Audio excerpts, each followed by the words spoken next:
여러분, 택시 합승해 본 적 있으신가요? 안녕하세요. YK교통의 도로왕 김지훈 변호사입니다. 택시 합승이란 택시가 승객을 태우고 가다가 중간에 멈춰서 다른 승객을 태우고 요금은 별도로 받는 방식을 말합니다. 하지만 여러 가지 문제가 많아서 정부는 1982년에 택시 합승제를 전면 금지시켰습니다. 하지만 한동안은 불법 택시 합승을 많이들 했죠. 저도 어릴 때 자주 보긴 했는데요. 멀쩡히 택시를 타고 가고 있는데 택시기사님이 갑자기 창문을 내리고 길가에 서서 손을 흔들고 있는 사람에게 물어봅니다. 어디 가세요? 서초동이요. 타세요. 심한 경우에는 3-4팀이 합승을 하는 경우도 있었습니다.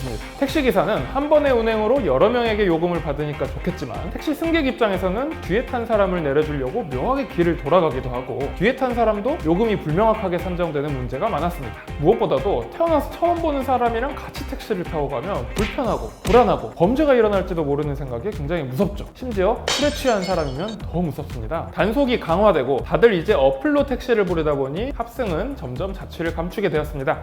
그런데 이제는 피크타임 승차 거부 문제가 심해졌습니다. 지하철이 끊기는 시간 혹은 코로나 10시 통금 시간에 택시를 잡아보신 분들은 모두 공감하실 겁니다. 도로에 나와서 택시는 안 잡히고 차라리 방향이 같은 분이면 같이 타고 가고 싶다 이런 생각까지 들기도 합니다. 지난 3월 정부는 택시 어플을 활용한 택시 합승 제도를 허용하기로 했습니다. 대신 단점을 보완하기 위해 심야 시간에 자발적으로 어플을 이용해 택시를 부르는 고객에 한해 미리 합승 동의 여부를 확인하고 경로가 비슷한 남남 여여 동성 승객만 태우는 방식으로 진행된다고 합니다. 실제로 2019년 8월부터 반반택시라는 스타트업 앱에서 택시 합승 제도를 시범적으로 운영하고 있긴 합니다. 게다가 인천시도 이제 영종 국제도시에 한하여 지능형 합승 택시인 아이모어 택시를 운영하기로 했습니다. 살펴보니까 택시 합승 제도의 장점은 살리고 단점은 정보통신기술의 혜택을 활용하여 극복하려는 시도가 엿보입니다. 이로써 불법 승차 거부 문제도 어느 정도 해결되지 않을까라는 기대도 있습니다. 그러나 아직도 불안한 요소는 많습니다. 어플로 미리 동의를 했다 하더라도 범죄의 위험성은 여전히 남아있고요. 요즘 같은 코로나 시국에 과연 적절한 정책인가 의문이 들기도 합니다.